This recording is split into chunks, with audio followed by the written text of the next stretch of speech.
But I think when it comes to a meal, for instance, and the family gets together, the youngest ones serve the elders first. They give them their food first because they're the ones that are important to eat first. So I think that's something that's missing when we think of tradition, and I think that's something that all cultures had.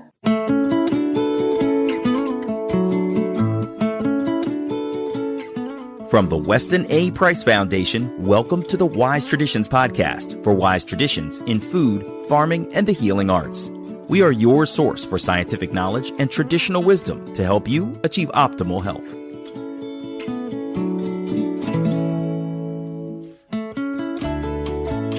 Hey, Hilda here. The Aboriginal people of Australia are considered the world's oldest civilization. There are more than 250 distinct Aboriginal groupings, each with its own language, unique customs, and traditions. This is episode 278, and today we speak with Suzanne Thompson of the Iningai people. Suzanne is the chair of the Australian Native Food and Botanicals group. She was born and raised in Barcaldine, and her custodial connection to country has been continuous and carries on the work of her father, the late David Thompson, great-grandparents David and Clara, all of whom had traditional custodial links to the lands of the Kungeri, Iningai, and Bidjara peoples. Suzanne has returned to country after 2 decades of working in the areas of youth and policy development, community development, and as an Indigenous business advisor. She owns and manages her own gallery and also runs with her husband a very successful wood-fired pizza business called the Lounging Emu in Barcaldine. Suzanne sees these enterprises as a key opportunity to share the stories of her ancestral knowledge and practices with the tourists and locals. And today she actually does just that with us. She brings her stories, she discusses her dreams, literally her dreams, and she shares her belief system and passion. This podcast is called Wise Traditions After All, and today we highlight in particular the traditions from Australia and its First Nation people. Suzanne tells of how the First Nation people in Australia were cut off, much like the Native Americans in the U.S. She talks about her own personal process of embracing cultural identity, and how we can all heal the land through observing traditions long forgotten. This might be one of the most unusual podcast episodes we've published to date, because something really surprising happened during the interview that caught both Suzanne and I off guard. Listen closely and you'll hear what I mean. But what happened also just gave us the feeling that this story needed to be told. Before we get into the conversation, I want to invite you. Sunday, November 15th, we are going to be at Polyface Farm with Joel Salatin and Sally Fallon Morell and friends. Join us. Details are on our website, westonaprice.org. Just click on the event tab. And Ancestral Supplements grass-fed beef liver. Grass-fed and grass-finished liver from pasture-raised cows is among the most nutritionally dense food in existence. This type of high-quality liver is loaded with vitamins, minerals, proteins, and healthy fats that support collagen synthesis, immune health, and heart, brain, and liver health. Our early ancestors knew this, which is why their traditional diets included the frequent and nourishing consumption of this nutritional powerhouse. Ancestral Supplements grass-fed beef liver is 100% pure bovine liver. Visit ancestralsupplements.com and order yours today. Ancestral Supplements, putting back in what the modern world left out. This is Holistic Hilda, and you're listening to Wise Traditions. Welcome to Wise Traditions, Suzanne. Hi, Hilda. How are you? I'm doing well. I cannot believe I am here at Gracevale Station, and this is a land that once belonged to your ancestors, right? Yeah, absolutely. The Iningai people of outback central Queensland. And while it belonged to my people for probably, tens of thousands of years out here in outback central Queensland. And at one point we would have been the coastal people of the ancient inland sea. So, and especially the property where we're sitting here tonight, as Gracevale Station, houses probably one of the most significant cultural heritage sites ever known to man, and also the 7 springs that sit here on this property as well. So for those who are unfamiliar with the Aboriginal culture, talk to us about how it's the longest standing race or culture on the face of the earth. Why do people believe that is so? well, researchers, archaeologists. So a lot of people have been doing research over the many years, many hundreds of years, researching Aboriginal people. And I know that, when the land and stuff everything was connected and, Africa and Australia, and then they're saying that we migrated across and things. But I think there's more and more evidence now showing that we actually existed here and maybe things, moved out from there. So I think we know, though, as Aboriginal people, that we're here from, for many a millennia and at the beginning of the dream time. And when we talk about the beginning of the dream time, is that perhaps the beginning of the creation of the land? And I know I often say to people, especially in what we're about to research and to share with the world over the next coming years, is the site that we have here and how old this site is, and the potential that there is a Plesiosaurus, which was an underwater dinosaur that existed. Now, dinosaurs we know existed, 1 million years ago or more, and we talk about the megafauna period. And I often say to people, well, we had big lizards cruising around this land. We had to have big snakes. So when you hear the story that Aboriginal people talk about in our dream time about our rainbow serpent and how he created the land by creating and moving through the country, creating the waterways in our rivers, and then he'd go underground and that created the springs. So was that pushing up the water from the artesian basin? And then as he'd come down and then it'd coil and curl himself up, that'd create these mountain ranges or these ridges and stuff. So for us, somebody had to have been alive those millions of years ago to observe that. And so when we bring it into our thinking today, that's our dreaming.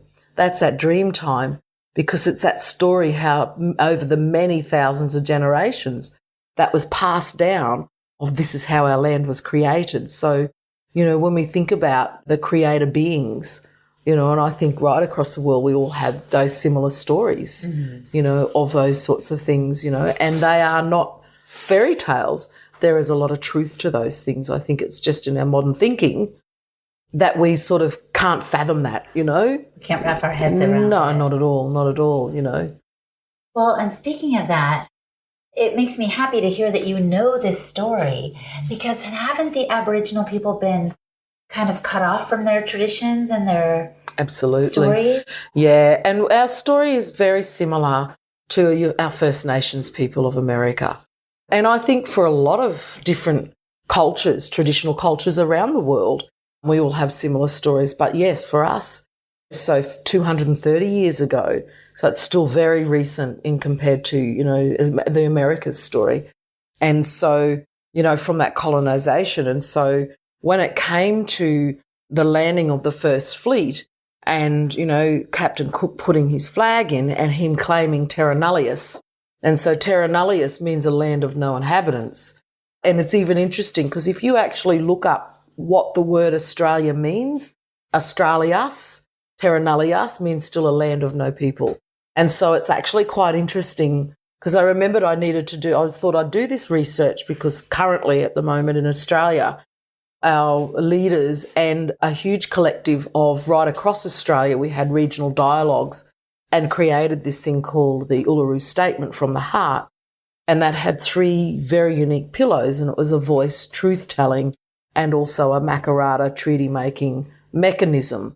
So for us it was about because when the Australian Constitution was formed in 1901, so prior to that, well, right up until 1967, actually, we were seen to be less than the Flora and Fauna Act, so less than animals and plants. Oh so when it came, absolutely. And so this is his truths. So that's what we currently as Aboriginal people are fighting for. And so, of course, when the settlers came through, it was free for all. And so it was about the dispossession of my people. It was about bringing disease. It was about, apartheid. It was about bringing in and wiping us out. There were literally massacres of absolutely. thousands of Aboriginal people. Yeah, so just down the road, 5 minutes, 10 minutes down the road from where we are is a massive massacre site called Malmon's Gorge that there was about roughly between, they say because the numbers are hard, anywhere between 80 and 200 of the people that were rounded up and brought into a cave and then shot dead. and left. And so we have many of these stories. I mean, there are hundreds and hundreds upon hundreds of massacre sites, untold stories. For us, it's one of those really disturbing things because we are such a peaceful people, and we believed in ceremony. We believed in the moving on of our ancestral spirits, and those ceremonies were really important for that. So we have so much unfinished business because all of these fallen soldiers of ours, these lost beautiful souls, haven't been passed on and haven't had ceremony and been sent into our world of, you know, where our ancestors sit, or that world to be able to return back to the land, whether it's through the animals, you know, in the reincarnation, but coming back into what our muertis or our totems were. So we sustained our country, you know. So are you saying that because these people were massacred without ceremony, without the proper dignity of a natural death, let's say, they're kind of in a no man's land almost? Yeah, absolutely. And it's quite interesting because I often have people from doing a talk, or if I'm at hosting a market stall or something, and people come in and they'll say, you know, oh, I'm so glad you're here. I need you to explain for me. I bought this piece of land and it's at the base of this particular mountain. I go, what's the name of the mountain? And they go, oh, Mount Ninderry. Or I live near Murdering Creek. And I go, okay, so think of this. Think of the name of these places. So I said, well, Mount Ninderry was our rainmaker on the Sunshine Coast. The story of that is that all of those people were rounded up to the top of the mountain and thrown off the edge of the cliff. Children, babies, fathers, you name it, families. And I said, so what you're hearing? They said, well, we're hearing babies crying. We're hearing women screaming all the time. And they said, we're not spiritual people. We don't know what's going on, or we've got a nursery and our businesses keeps failing. Our plants aren't surviving. And I said, because that's the trauma that's happened in that land, and that's these lost souls that are roaming around that haven't been given this opportunity. And I said, so that's part of the truth telling of this country. So a lot of people have a real clear understanding, and it's about we collectively together, Indigenous and non-Indigenous, standing united and finishing off this unfinished business. So perhaps as a country we can learn to walk together and heal together because we've actually faced the truth of what's actually happened. It's very raw for Aboriginal people. Well, I can understand why. I'm just speechless thinking about it. Yeah. And when you said healing the land and walking together, I feel like part of your mission right now is doing just that. And our listeners are very interested in what it takes to regenerate soil is what we think about a lot. And in this case, and what you're doing here at Gracevale Station, I feel like you're doing many bits and pieces of healing. And so can you describe the situation of the land, how you came to be a custodian of it, and what some of your dreams are for its future? Yeah, absolutely. So from that moment of massacre and the dispossession of my people, some back going, probably more likely going back to about between 1875, 1891, the dispossession of the people of this land. So when then the government or the protector of Aborigines or whomever it was handing out, it was almost like a raffle syndicate. And so then here you go, this is your parcel of land. So off you go. So if the natives were there, then you had permission to get rid of them. And so Gracevale then was one of those parcels of land, in particular with our sacred sites. So when I think about that length of time that my family and my ancestors knew, we'd be patient because one day it's coming. And so we're currently in big drought here and have been for some 8 years. And so for landholders out here, because, I mean, firstly, you sort of come along and you go, well, we're going to run cattle, we're going to run sheep. But this country, Australia, has only ever known soft-hoofed animals, not hard-hoofed animals. So therefore, the soil types and the land terrain and those sorts of things have really been disrupted. You know, so when you think of erosion and soil stuff, all sorts of things, and the lack of water resource management, there's a whole lot of things. So that's sort of pretty much then with Gracevale then and being in such drought and overstocked, the landholder then went, well, I can't be here. There's a bit more to it though, because if I think back from when I was a little girl, always being brought out here, understanding this place. So one of the things for our family was that it was really important that... Wait, we have to explain to the listeners. So we're sitting here in the kitchen. We just finished eating. This flame completely extinguished on this candle. And as Suzanne has been talking, it has become relit. It just lit itself up. It went out. I looked over and I thought, oh, it went out. Yeah, I thought a moth got there and extinguished the candle. And it didn't, and the candle just started again. Wow.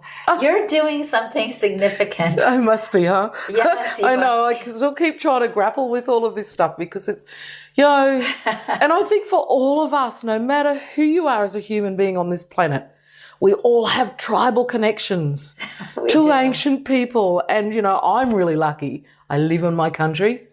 My people are the oldest, and that's one of my bloodlines. I mean, I have many bloodlines that run through me. I have, I know it's still... it's just, but it's a beautiful thing. So you were saying that as a child you came to this land. You came to this area. Yeah. We used to come out and visit the site. And then my dad I'd sort of went away for 25 years. And... were you trying to have like a normal life? Oh, absolutely. Okay. Because sometimes one of the things that's really difficult is when you're growing up in the world that you're growing up in and the society that you're growing up in, and you're told that being Aboriginal isn't the right thing to do because you're not going to be accepted in the world.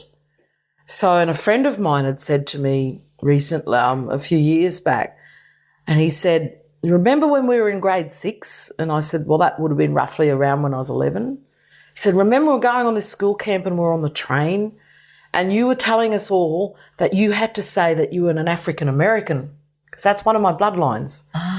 And I said, yeah, I remember. And they said, because if you said you're an Aboriginal, then you wouldn't be accepted and you wouldn't get anywhere. So I could be any other coloured race in the world, but not Aboriginal, because of how we were seen in this place here in Australia. And you were so conscious of that as a child that you were telling your friends that you were going to say you were African American. Yeah, absolutely. So for me then it was like, I need to make a change with this. So part of it is, and I remembered when I did my hairdressing apprenticeship, and I first signed up to do my hairdressing apprenticeship, I was all of 15, and the Australian Hairdressing Federation did not want to sign my apprenticeship indentures because I was Aboriginal and they weren't ready to accept Aboriginal hairdressers. I'm going, what's an Aboriginal hairdresser? Thinking, is there something really different? And then from that point, I thought, you got to be kidding me. Oh, my gosh. So I was determined at the age of 17, and my uncle actually had $20,000 he wanted to give me because he heard my pain. He said, I'm going to give you $20,000 and we're going to work on this. You're going to learn about business and you're going to go out and you're going to set up your own first Aboriginal black hairdressing academy and you're going to take over this space. And I thought, well, yeah, that's what I've got to do. So that sort of started to form all of those things because you can go through your life till you get to a point when you become a young adult where your parents protect you from certain things. Then when you start to step into that space, the real world starts to hit you. Mm-hmm. So that then I suppose for me was, because I felt safe growing up in Barkald and thinking we all grew up as the same. There was no colour. We all just grew up the same. So, but for me then I left because it was about conquering the world as a hairdresser. So I was off to London to the Vidal Sassoon School, learning to be, and then I remembered I got accepted to go over to the Northwest University in Chicago. I was 21, and to learn about hair sculpting and especially Afro hair sculpting because my mum has African, her father. And so to learn because we all had curly hair and nobody could teach us how to cut curly hair because it's a real special craft to be able to cut curly hair because most hair is long and straight, or waves and stuff. And so I got accepted, so I was going to go, but then I fell pregnant with my oldest son. Mm. So I know, so that's when I started to learn my ancestors must have things for me installed. And so I stayed. So, and I was really disappointed because I was looking forward to off to London. The Vidal Sassoon School was the ultimate school to go into because that meant that I was going to be the Aboriginal Vidal Sassoon in Australia. Yes. Set up my hairdressing academy.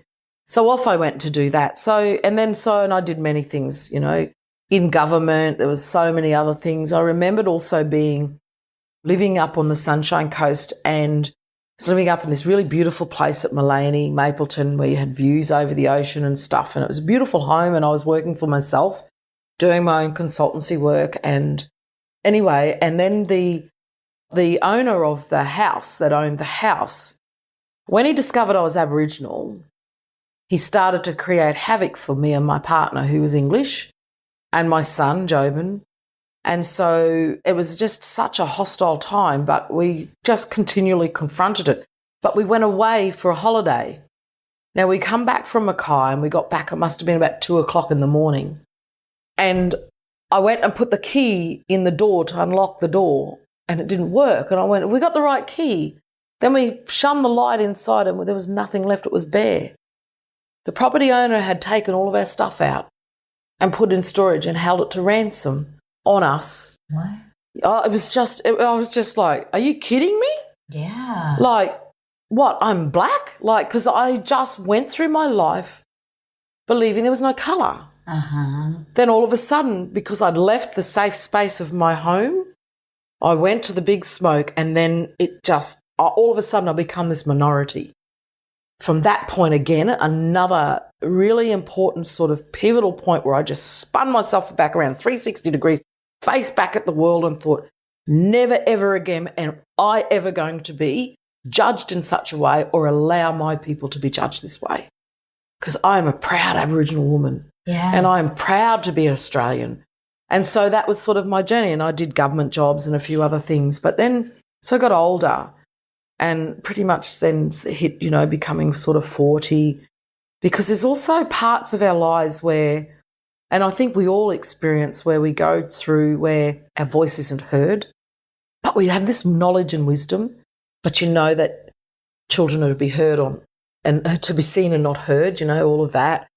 Or, we have order, so older aunties or mothers that you sit quietly. And I remember I was 23 and I just knew everything. My mother's just going, oh my gosh. And she then gave me this book to read, Women Who Run with the Wolves. Oh, I've heard of that book. Yeah, and there's a story in there about the woman with the red shoes. And so she just wanted these red shoes, right or wrong. But the old people kept saying to her, she kept saying, no, why do you don't need those red shoes. You're good at what you're doing now. Just stay on what you're doing. Wanted those red shoes. So it was like me. I wanted all of these things. So she went off, she snuck and she bought these red shoes and she put them on her feet while she just danced. And the shoes just continually made her dance. And she was and she couldn't stop. Even when she slept, the feet are moving and the dancing. And she kept asking, take them away. But the red shoes had grabbed hold of them. And the only way for her to get rid of them was they had to cut her feet off. So when you sort of look at things like that and you think it's about slowing down, listening, all of those sorts of things. But I got to then, as I sort of slowly started to become more humble, more focused, but also then I started to really strengthen myself and start to embrace my cultural identity. And so then my mum because in our culture, you get to a certain age where your mother or your parents, your mother and father, they are not your disciplinary people. They are not your teachers. Mm-hmm. They are just your nurturers. They are your mother and father that you're handed over to your auntie and uncles because they're the ones that have been placed with that teaching authority to teach you everything that you should know, in particular culturally. So my aunties, my skin aunties, then my mum handed me over to them. So they started to grow me up and strengthen me culturally as a woman, teaching me about my voice, teaching me how to pace myself, and because I listened to them. Because you don't listen to your parents, because what would they know, really? That's true. It's so true. And so then I remembered there was another very much a turning point because my mum and my skinned aunties and I used to run these women's camps. And they were established for me to start to grow, to become the healer and the knowledge holder that I've become now. So each time we had a camp, I stepped up in my role. But I also then started to more step up because as my mother got older, I needed to start to step in to care for her and to make sure her space, she was the elder now, and then where I sat. But Mum still really struggled with giving me my voice and would rouse on me in front of everybody. Oh, no. So my aunties actually said to her and put her in a place that day and said, Jennifer, she is her own woman now. You have given her to us. Leave her alone. She sits equal now. And from that point on, my mum and I become best friends. Oh, that's beautiful. And we share like sisters, Uh-huh. you know, because so my granddaughter actually calls my mother daughter. And my mother calls Ava, my granddaughter, Nana. Ah. Because we get to a certain point where that order of things shift and change. Mm-hmm. So that's how we cared for each other within our family unit and maintain that, because as a great-grandmother gets older, she does become that daughter that needs to be cared for. So that young'un coming up, it's her job to care for her. And it's so beautiful. So, so then it sort of came then when it was time, and I remember the dreams and things that came into my dream, you know, into my headspace when I was really sort of, I'd gone back and I was on my mum's country because it was really important that I stepped in to really learn and to be a part of my mum's ancestral country, because she spent 38 years out here in Buckalden on my conception birth country and my father's country. So culturally then it was right for me then to do this for my mother, and my father wanted my mother to do this before he passed. There was 11 years difference between them, and strengthen her and stuff. So anyway, so we'd sort of had started to sort of, you know, go through this process, but then when these dreams and things started to happen and then become more and more evident, and then when I had these old women, traditional women, because I started to have these like daydreams, like these, you know, when sometimes you get those day stares. Yeah. And these day stares, but what I would see this spring, this water place, dragonflies and lilies and things, but I started to see this red dust and feet dusting and dancing. But then I started to feel my hair being pulled, and it was getting braided and dreaded, and it was starting, and then I realised, and then when I sort of, as each day stare came and stuff, it became more and more clear, and there were these women around, and there were these young women, and they were nurturing my hair and plaiting, and it was like this whole preparation. And I thought, and that sort of went on for a while, and I just sort of sat with that for a while, and that's when I think I ended up going out to do women's ceremony out in Central Australia and sitting there. And so that was my point of validation. And so I sat down with the aunties, now the top law women.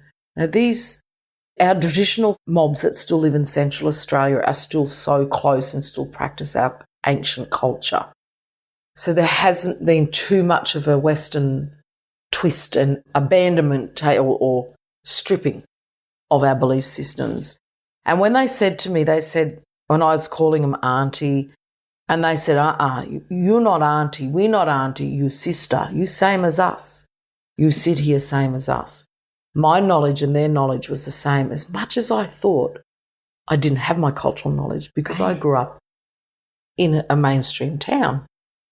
But the things that I was taught by my aunties and uncles and my mothers and fathers and my grandparents was still very cultural, but it was the balance of the two worlds. So these dreams then, when they started to come in and knocking out my bottom teeth. Now, when you get your bottom teeth knocked out, it means you've been initiated to a very high level. And that happened in your dream? Yeah. And so that's a chosen, because we're all born for things. That was okay. I thought, whoa, that was cool. And then there was And then part of this dream too, then what had happened was that they tattooed these eyes on my eyelids and these patterns on my face, and it was red and white and green. I was so excited. This is cool. So I said to my mother, and I seen her, I said, Mum went, oh my God, Suzanne, what have you done? I said, I know, it's cool. Look at the arties I've done. Got no teeth. It's all in those, Suzanne. She said, you've got to get that off your face. It's permanent. And then she said, oh my God, are you looking at me or not?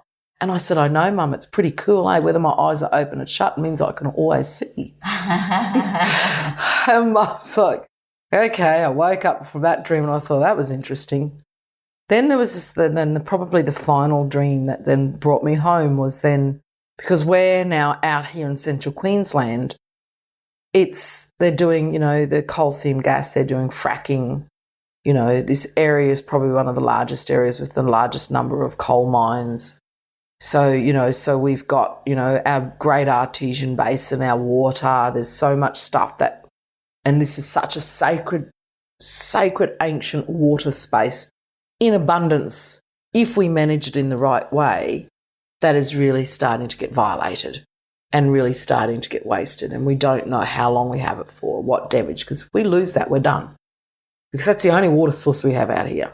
We're in desert country. Mm-hmm. It goes, it's gone. And so this dream had where the old people had come, we went flying. So it was like I was astral travelling with them. And I remembered hovering in front of this really massive, big ironbark tree. It was a huge tree. But I also, what I vividly remember was I remembered taste, smell, texture. And I even remembered feeling the breeze after this when I woke up from this dream. But we went inside this cave, all my ancestors and myself. And because after we went flying around looking how magical and beautiful and remember where you grew up and remember all of this. And then there was in this cave, there was these red and white hand stencils and etchings and things. And I'm sitting there and I'm going, wow, this is so cool. I'm going, yeah, I remember. They said, okay, we sit for a while and rest, and we're going to go back out again. Then we went back out and the land was absolutely barren with nothing left. They wailed and gnarled, no, like this. I'm like going, oh my God. And I said to them, I said, so what am I supposed to do? Why have you shown me this? They said, because it's time for you to go home. And I said, go home? Oh, why? Because you need to go home. You need to start to change it. You need to start to talk. And I go, but who's going to listen to me? They said, doesn't matter. By and by, they will listen. You just need to go home. So that was on a Monday morning I woke up. And it was just so fresh. And I rolled over and I said to my husband, I said, Graham, I have to go home. Friday I was packed up and gone. It just happened that quickly because it was just this spiritual drive. It was just something. But I just knew I had to go, so I left. Graham didn't come home then for 12 months after because we had to sell up our properties, had to get everything sorted because Suze's gone. And I love him because he just understands. He's English, 10-pound pom when he was 6, But he wasn't because he understands his heritage, So for me then, and that sort of then started that journey of coming home. And then as things unravelled, Graceful appears. And so the experience now with Graceful is the opportunity that we're getting to protect and preserve our springs, to bring them back with the 7 springs. The site actually houses the 7 Sisters story, but the whole 7 Sisters story. So one particular part on the 5 kilometres of Gorge escarpment country, which has etchings all the way through it, is 200 metres long. But there's one section that has the whole star story, which we shared yesterday, yes. And seeing the 7 sisters dreaming and then having the 7 springs here on the property. So we're rainmakers. So it's all of this ceremonial stuff, song lines, there's a whole lot of things that connect to that. Coming up, Suzanne tells of native foods, or bush tucker, as she calls it, that has traditionally nourished her people. And she also shares particular traditions that have kept her community strong. You're listening to the Wise Traditions podcast from the Weston A. Price Foundation. We pause now to recognize our sponsors. Mountain Rose Herbs. Mountain Rose Herbs offers high-quality, organically grown herbs, spices, teas, and botanical goods. They are big on the things that we all care about. Quality. Their products are certified organic, vibrant, tasty, and proven safe. Responsible sourcing from organic farmers and wild harvesters, and they offer a variety of products including essential oils, candles, soaps, and more. Plus, they've earned a zero-waste certification in Oregon. Go to Mountain Rose Herbs at mountainroseherbs.com and place an order today. That's mountainroseherbs.com. And Ancestral Supplements grass-fed beef liver. For most of human history, we effortlessly consumed the things we needed for strength, health, and happiness. Like the fertile ground that we once walked upon, we were a natural extension of this earth. In the modern world, we struggle to fulfill our nutritional needs and sustain a vibrant, disease-free life. Grass-fed and grass-finished liver from pasture-raised cows is among the most nutritionally dense food in existence. Our early ancestors knew this, which is why their traditional diets included the frequent and nourishing consumption of this nutritional powerhouse. High-quality liver is loaded with vitamins, minerals, proteins, and healthy fats that support collagen synthesis, immune health, and heart, brain, and liver health. Whole food, nutrient-dense organs can provide great benefit for those seeking targeted support in harmony with nature, the way that our early ancestors did.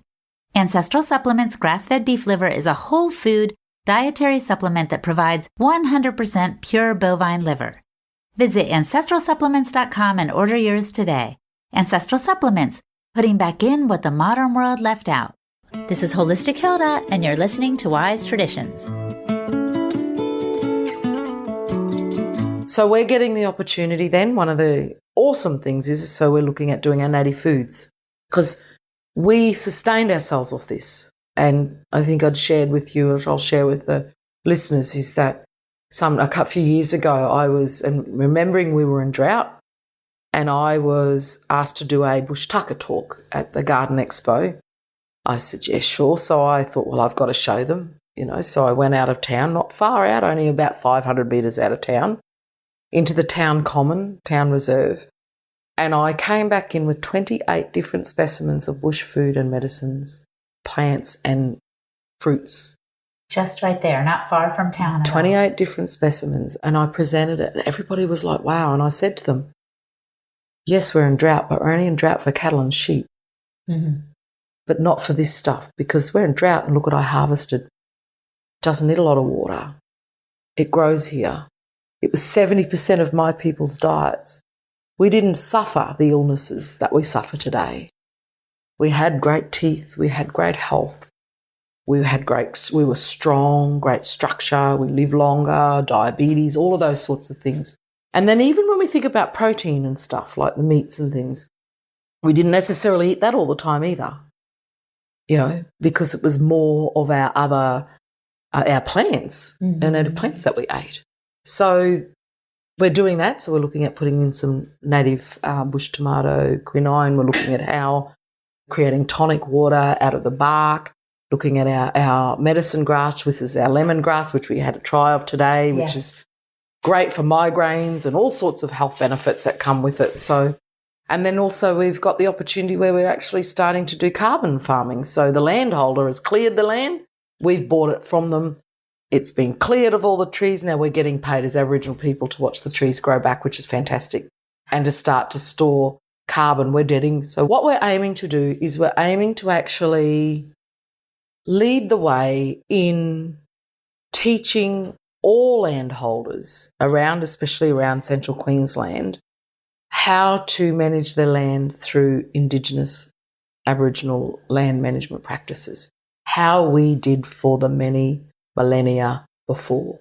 That's right. I think I've been reading Bruce Pascoe's Dark Emu book, and in it he talks about the land management practices, the farming practices of the Aboriginal people, which for a time wasn't even taught in history books. In other words, the settlers thought, oh, the Aboriginal people aren't doing anything. They didn't even think they were on the land, actually. But then when they saw them they dismissed how wise and how smart they were with the agriculture, with economics, with all sorts of levels. They were kind of just dismissed out of hand, right? And so you're reviving what helped your people enjoy the land and really kept the soil and everybody healthy. Yeah, absolutely. Because, you know, and I mean, if they denied that, then that still meant that there was terra nullius. So we were nomadic people. So we weren't. So that's why that was denied. They had to say that. They had to say you were nomadic so that they could kind of have a blind eye toward what was really. So then they could live in their dishonesty, I suppose, and that dispossession of us. And so, because out here, because we're part of what they call the ancient grain belt, you know, so we were the first bakers. So down in the museum in Brisbane at the moment, they actually have a 30,000-year-old piece of loaf of bread. No way. True. And it's in display down there. So they've found. That's amazing. So do you think it's possible to kind of bring back the next generation of Aboriginal people back to these traditional ways? I mean, do you hope to educate them here at Gracevale Station? Are they interested at all in their culture and their ways? Absolutely, they are. What I've found is since acquiring the land, and the land is here, it's almost become the glue. So that's all we wanted. All Aboriginal people is just our own piece of land back. So yes, when I think of my sons, when I think of my nieces and nephews, when I think of even all of those generations, because we're like, my generation is like that last generation to get it right. Because if we think about us as a people moved across this continent like the rainbow serpent, basically, we're all connected and as one whole piece. Elders were the head. Young ones are the tail. But it's the ones in the middle fella, the whispering ones, as an old uncle once told me. It's you fellas that walk the two worlds because you still have access and knowledge and connection to that old knowledge. But you also still understand, and you also understand them young ones coming up in that modern world. It's you that understand policy, that understand business, that understand culture, law, and all of those things that have to come back in and reconnect us. So by acquiring the land has afforded me that opportunity to be able to do that now. And so my granddaughter, Ava, doesn't sing Twinkle, Twinkle, Little Star. She sings Me, Me Dearie, that dance we did today. Because since she was really little, she knows our language, because we actually now can teach our culture. We actually now can be proud of our culture again. Our language can be spoken. All of these things. So my sons and my nieces and nephews in that generation now can be truly proud to be an Aboriginal person. I have just a couple more questions to ask you as we start to close.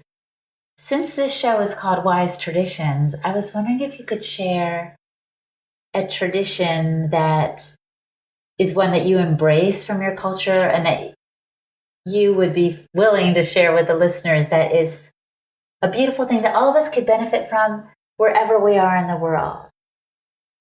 There's a tradition when it comes to mealtime and order, and that sense of order.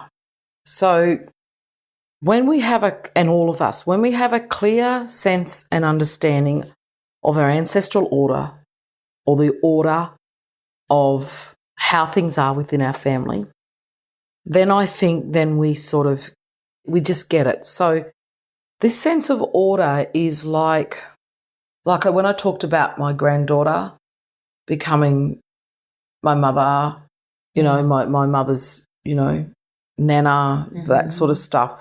There's that sense of order. But if I think about, I'm just trying to think of, I just live it. It's just something so natural within me. I'm trying to because sometimes I try to figure it and I think to myself, I don't understand why you fellas don't get that. Isn't that just part of it? Isn't that just what you do? But I think when it comes to a meal, for instance, and the family gets together, the youngest ones serve the elders first. They give them their food first. because they're the ones that are important to eat first. So I think that's something that's missing when we think of tradition. And I think that's something that all cultures had. And one of the things that we also, for us, is how important our elders are, how important it is to acknowledge if we're entering into somebody else's country, like we would do the welcomes to country here. Yes. Because that's acknowledging who you are. Because if we're coming into somebody's home or into their yard, we acknowledge it's their place. One of the things too, I think part of that is that we don't come into that home and take things out and away, because we know that that's theirs, sacred stuff. So when I think about what we're taught, it's about those things that are really important, that those things that are sacred, and that space you're entering into is somebody else's. So if you're coming into somebody's country, like you're coming into their home, say, hello, this is who I am, this is what I'm doing here. And that person in turn will say, welcome. You can come and sit and eat here with me today. But if we come in without any of that intention, of course we're going to get that conflict. So if that's it, then yeah, that's probably one of those things that, yeah. It would be a better world if we lived this way, I think. Wouldn't it, huh? Yeah. Yeah. So I often pose this question at the end, and it can be anything that comes to your mind. If the listener could do one thing to improve their health, because a lot of people listen to the show who are just looking to get healthier, what would you recommend that they do? Well, I think get in touch with what your natural native ingredients are that grow, and not just grow, that you can catch, but try to appreciate having it in its more natural sense, like freshwater mussel, for instance, or what we call a freshwater crayfish, which is a blue yabby, a blue crawchie or whatnot. So, and people often say, I don't like those freshwater mussels. You know, they don't. And I go, well, because you're boiling them in water. And they go, well, yeah. And I go, well, think about it. What did my old people have to boil in? Well, nothing really. I said, you know what we did? I said, we threw it straight in the coals. Throwing it in the coals, that natural thing from the timber, smoke, adds this beautiful sweetness to it. The same as when I catch a fish, and freshwater fish, I'll make sure I bleed it, but I don't skin it, I don't gut it, I just throw it straight on the coals. Or I might place mud all over it, which acts like an alfoil, and I sit that in the coals, because as the mud hardens and then it cooks it inside, and then I can pull it back. So everything in that is natural. There's no preservatives. Same with the yabby. Straight on the coals. Why do we keep thinking that we have to think about doing and adding all these other things? And I know as we start to, but also I think we can start to appreciate that there are a lot of awesome native food products coming onto the market. You know, and yes, the lemon myrtle, but the lemon myrtle can add a beautiful flavour to things. The kakadu plum, you know, it's the preservative, but also all of its properties and things that it has in it, and its definite health benefits. But our teas too. Finding your natural teas. Now, I know, you know, for me, gumby, you know, which is just such it cures cancer. I had a friend who I gave gumby to, my cousin's wife, Sally, and she texted me the other day. And she said, oh, please, can you send me some more gumby? Because she said, do you remember my friend that had the brain tumour? I said, yeah. And she said, well, she's gone back and it stopped growing and it's reducing its size. The gumby is actually keeping her alive and saving her life. Yes, wow. So, absolutely. You know, I fix myself on gumby. I don't get colds. I don't get flu. So I think when we start to really tap into all of those things that are part of our natural environment, but also seeking out that traditional knowledge from Indigenous people, but respecting that it's a shared benefit, but we must we're the knowledge holders, so we must be honoured for that, because we're happy to share, but don't forget the benefits that need to come back to Indigenous people. Yeah, that, I think, for me is probably...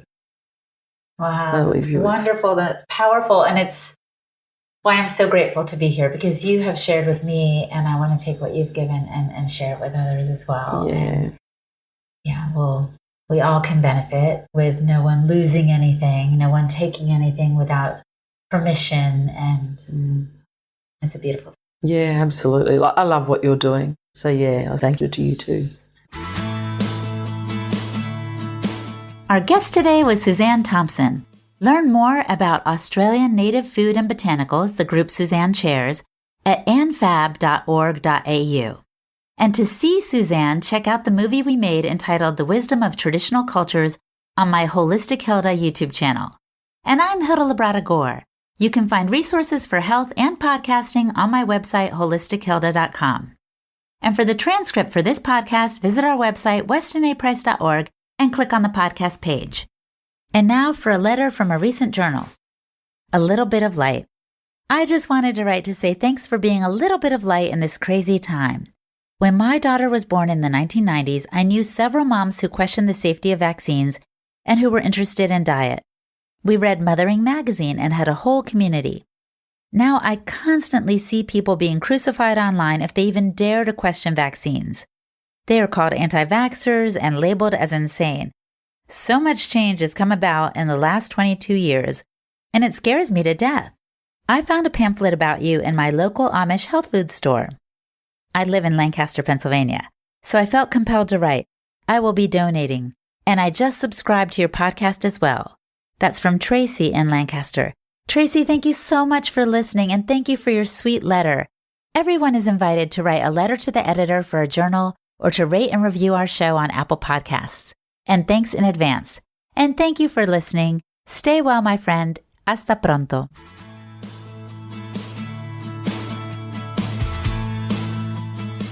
On behalf of the Weston A. Price Foundation, thanks for listening. We have many free resources to support you on your health journey. Visit westonaprice.org to find podcasts, articles, videos, and more. You can also find a local chapter near you for help in finding sources of great food. We invite you to support the Foundation's mission of education, research, and activism by becoming a member. Thanks again, and take care. Wise Traditions is a project of the Weston A. Price Foundation for wise traditions in food, farming, and the healing arts. The content on this podcast is provided for informational purposes only and is not intended to substitute for the advice provided by your doctor or other healthcare professional. It is not intended to be, nor does it constitute healthcare or medical advice.